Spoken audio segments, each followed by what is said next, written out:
So hey everyone, welcome to my channel. Today I'm going to be reacting to 25 facts about Alice from Resident Evil. So Resident Evil is actually my favorite franchise, I would say.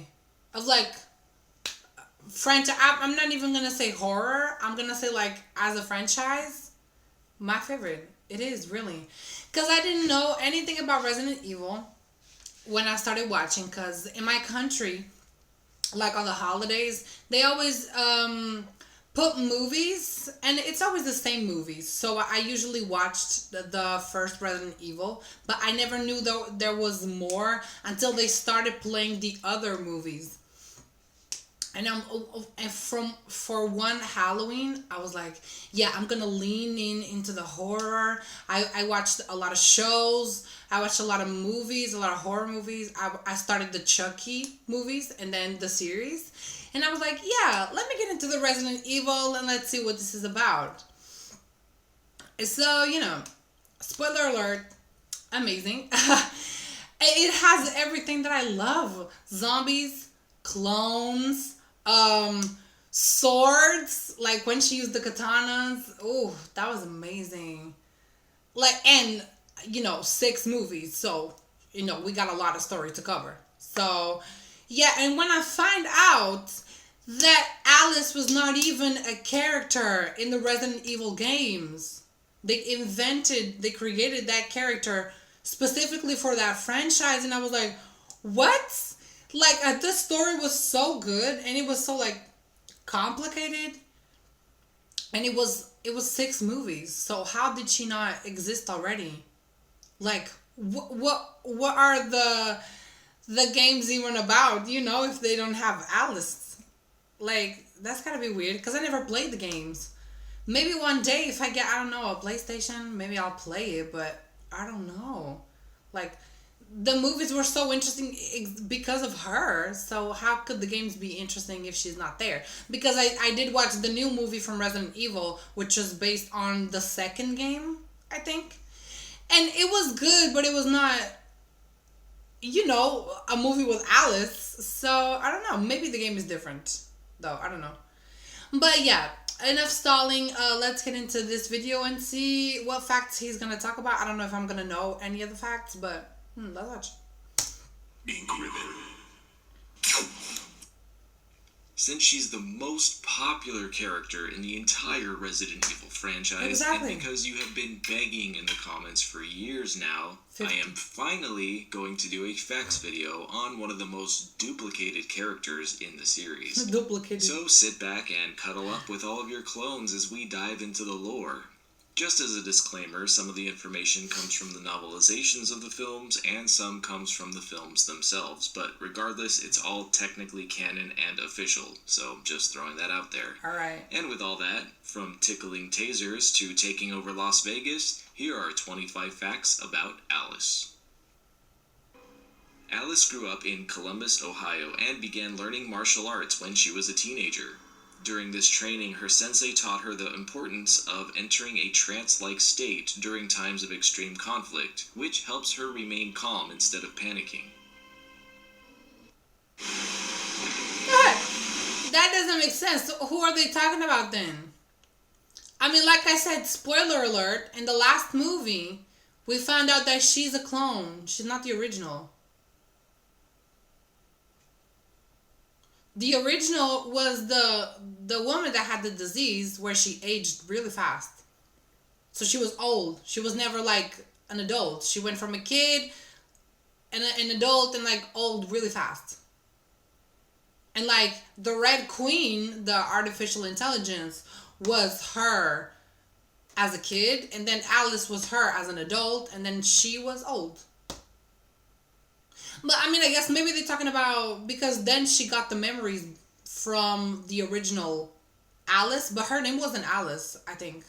Yeah, her name wasn't Alice. So they're saying like Alice got a backstory, but she kind of doesn't because she's a clone.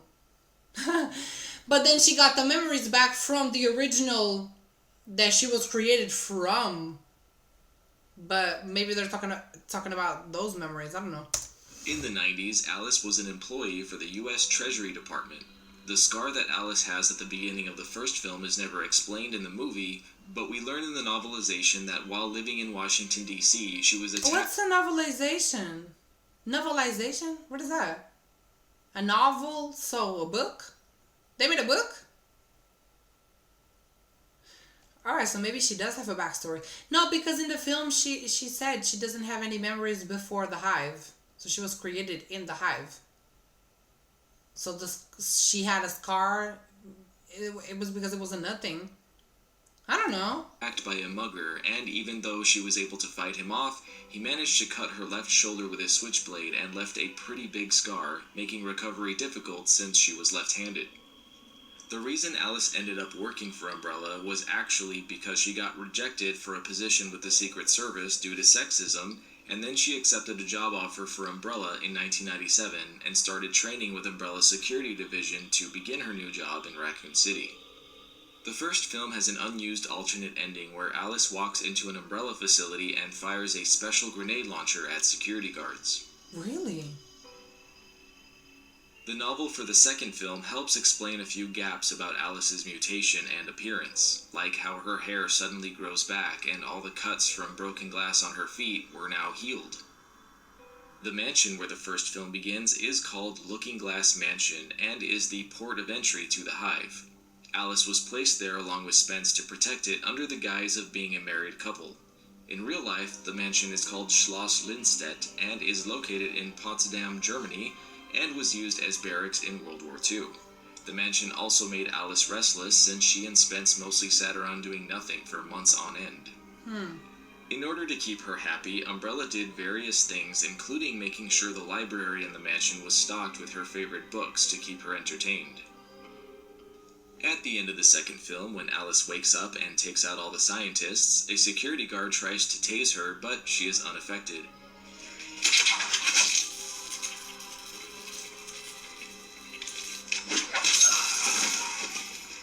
In the novel, we find out that not only did this not hurt her, it actually tickled.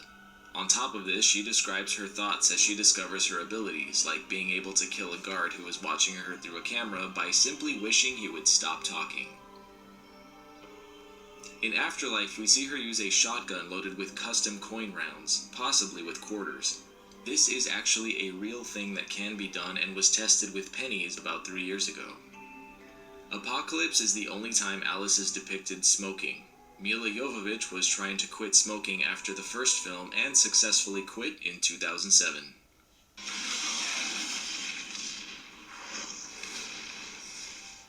During her famous dog kick scene, if you pause as she's in midair, you can see the very obvious harness under her jacket. In Afterlife, the sequence where Alice clones storm the Umbrella headquarters, if you pay attention to their feet, you'll notice a continuity error where their shoes go from heels to flats constantly. Milla Jovovich got in trouble for bludgeoning her fellow actor with a hard plastic axe. If the scene where Alice kills Spence wasn't cut off, you'd see that she actually hit him with it. I'm missing you, lady.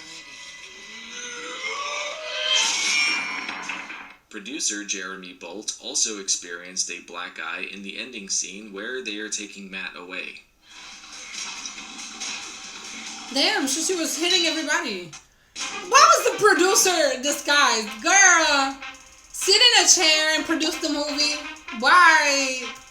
Girl. This made him need to leave the set for the rest of the day.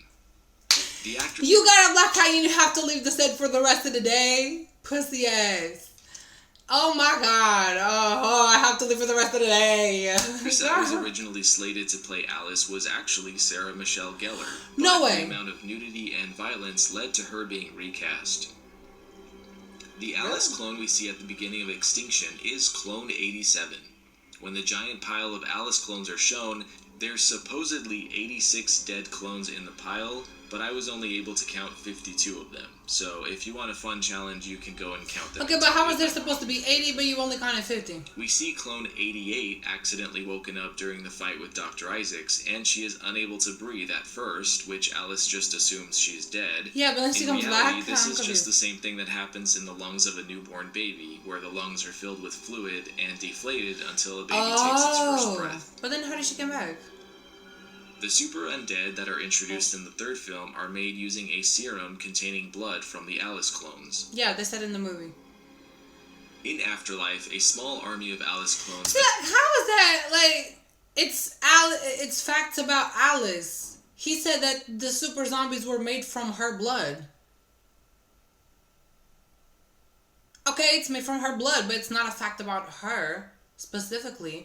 And they said it in the movie, like Dr. Isaac said in the movie, he was using her blood, and then her blood was the cure. That's what the Red Queen said after, even. So, how was that a fact about her? The fact that her blood was the cure was actually a better fact. Attack the Umbrella base located in Tokyo, and these are unique in that they're the only Alice clones shown to have the same psychic abilities as Alice, specifically telekinesis. In Retribution, we get to see yet another subset of Alice. Because those clones were made after she got the powers. That's why only those clones had the powers. And then when Dr. Isaac was experimenting, he wanted those clones to have the same powers as, you know, the main Alice, but he just kept killing them, so they didn't have a chance to expand the powers. And so when the fourth film begins and she's with all the clones, they all have powers because Alice taught them how to use them because she had time to train them. But when Dr. Isaac was experimenting, he just let them die. They were all dying. That's why we had the grave with all the clones dead. Because he was not actually training them. Alice clones. This time they are just simply humans and don't possess any powers or abilities. You don't know. Presumably to test the human side of Alice in different scenarios, as demonstrated by her as a housewife. Well, yeah. They just didn't put the T-virus. At the premiere of Extinction, which was held in Las Vegas, they had an army of women dress up as Alice clones to help promote the film. No way. That's cool. In the first film, Alice's name is never actually spoken. On top of this, throughout the franchise, the only time we learn that her last name is Abernathy is in the novel. Resident Evil video games have a completely different universe and storyline, Right. so Alice doesn't exist within the video games in any way, shape, or form. Right. Which Alice is weird. not an original human. She is actually the first successful clone of Alicia Marcus, who we learn is James Marcus's daughter and the co-founder of the Umbrella Corporation.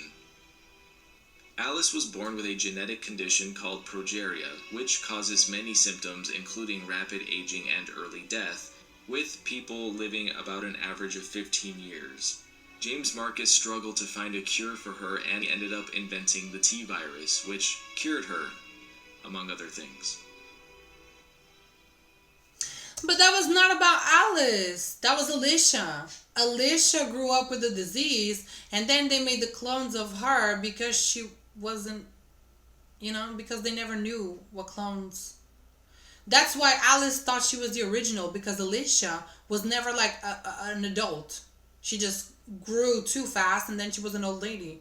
But she was never an adult, so that's why Alice thought she was the original, because there was nobody like her besides the other clones, obviously. But these weren't really facts about Alice. It was just more facts about Resident Evil in general. Like, what does the premiere have to do with Alice? I mean, they were dressed as Alice, but that's not a fact.